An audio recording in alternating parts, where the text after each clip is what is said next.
మద్దతు తెలుపుతున్నందుకు వారికి నా హృదయపూర్వక నమస్కారాలు.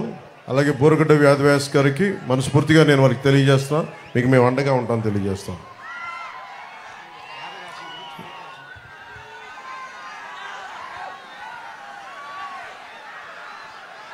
జగన్ నేను మాట్లాడుతా భీమవరంలో నేను ఎందుకు మారిపోయాను, భీమవరం నుంచి ఎందుకు వెళ్ళిపోయాను చాలా బాధపడతా ఉన్నాడు. జగన్కి అడుగుతున్నా, మరి ఇక్కడ ఉన్న ఎమ్మెల్యేని ఎందుకు ఇక్కడి నుంచి పక్క నియోజకవర్గానికి ఎందుకు పంపించేసావు? 70 నియోజకవర్గాలకు సంబంధించిన ఎమ్మెల్యేని ఎందుకు మార్చావు? నోరు ఉంది కదా అని చెప్పి ఇష్టం వచ్చినట్టు మాట్లాడకు. జగన్కి ఒకటే చెప్పదలుచుకున్నావు, నువ్వు మాట్లాడితే క్లాస్ వార్ అని మాట్లాడుతూ ఉన్నావు. మీకు తెలుసు కదమ్మా, క్లాస్ వార్ అంటే ఇక్కడ ఉన్న ఆడపడుచులందరికీ, పెద్దలందరికీ, యువకులందరికీ చెప్తా ఉన్నా. క్లాస్ వార్ అంటే ఏంటి? డబ్బున్నోడు పేదవాడిని దోచుకోవటం. ఎవరిని దోచుకున్నారు? జగన్ పేదవాళ్ళని దోచుకున్నారా, మేము పేదలకు అండగా నిలబడ్డామో మీరే ఒకసారి ఆలోచించుకోండి. జగన్ క్లాస్ వార్ అని చెప్పే వ్యక్తి ముఖ్యంగా రాగానే పొట్టగొట్టింది 337 కోట్ల రూపాయలు జాతీయ ఉపాధి హామీ పథకం కింద ఆ నిధుల్ని దారి మళ్లించేశాడు. కేవలం 6.22 కోట్ల మట్టుకే ఖర్చు పెట్టాడు. ఇది కేంద్ర ప్రభుత్వం ఒక లోక్సభలో అడిగిన ప్రశ్నకి సమాధానం.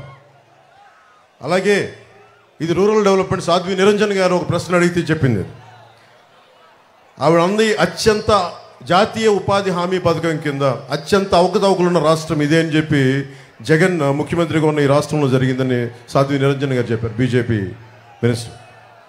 అలాగే నెలకి పోలీసులకి మన మధ్యన ఎక్కడికి వెళ్ళినా నాకు పోలీసుల నుంచి నివేదికలు లెటర్స్ ఇస్తూ ఉంటారు.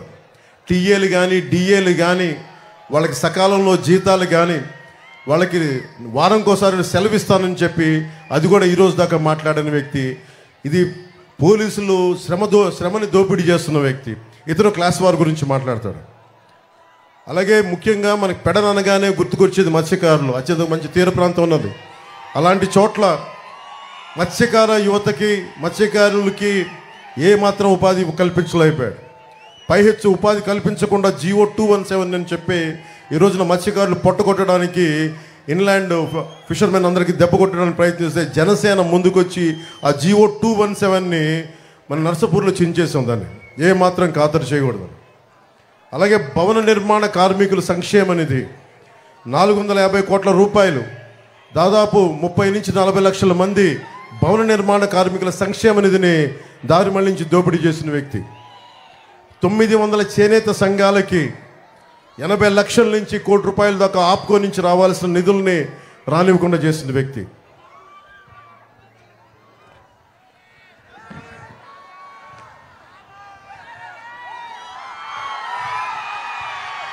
మీ కరెంటు బిల్లులు ఎన్నిసార్లు పెరిగినాయి 5 సంవత్సరాలు మీరు చెప్పండి. 10 సార్లు పైగా పెరిగినాయి కరెంటు బిల్లులు. 5 రూపాయలకి యూనిట్ కరెంట్ వచ్చే పరిస్థితుల్లో చంద్రబాబు నాయుడు గారు ఉన్నప్పుడు పవర్ పర్చేజ్ అగ్రిమెంట్స్ అని చెప్పి 20 సంవత్సరాలకి యూనిట్కి 5 రూపాయలని ఆయన ఒప్పందం చేసుకుంటే రాగానే అది రద్దు చేసి పీక్ టైంలో దాన్ని 18 రూపాయలకి ఖర్చు పెట్టి మీకు దానివల్ల మీకు 10 సార్లు పెరిగిపోయింది. 5 సంవత్సరాల్లో 10 సార్లు పెరిగిపోయింది. పోయినసారి ఆయన ఉన్నప్పుడు కనీసం ఒక్కసారి కూడా పెంచలేదు మనకి ఖర్చులు. టీడీపీ ఉన్నప్పుడు కనీసం ఒక్కసారి కూడా ఖర్చులు పెంచలే. ఈరోజు ఇతను రాగానే ఈ ఛార్జీలు పెంచేశాడు, కరెంటు ఛార్జీలు. దానివల్ల మీకు 27,500 కోట్ల రూపాయలు మీకు సంబంధించిన డబ్బుని దోపిడీ చేసిన. అందుకే మీకు 10 సార్లు మీరు కరెంటు బిల్లు ఎక్కువ కట్టాల్సి వస్తుంది.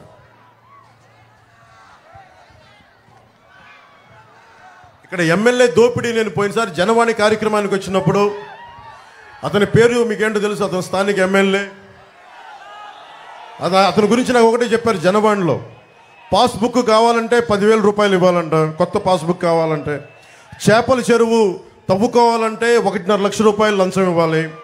చేపల దాణా షాప్ పెట్టాలంటే 2-3 లక్షల రూపాయలు ఇవ్వాలి. మోటార్ కూడా ఆయన చెప్పిన షాపుల్లోనే కొనాలి. ఎమ్మెల్యే కనీసం మన పెడలకి డ్రైనేజ్ చేయలేకపోయాడు, కానీ నోటిని డ్రైనేజ్గా వాడుకునే వాడికి డ్రైనేజ్ ఏం క్రియేట్ చేయగలడు? పేకాట క్లబ్బులు నడిపేవాడు. వీళ్ళు పదవుల్లో ఎక్కారు. పదవులు ఉన్నది పనులు చేయడానికి కానీ పేకాట క్లబ్బులు నడపడానికి కాదు. చాలా బాధ కలిగింది. ఈయన ఇంటి ముందు నుంచి ఎవరైనా నమస్కారాలు పెట్టాలండి. నమస్కారాలు పెట్టకపోతే గంజాయి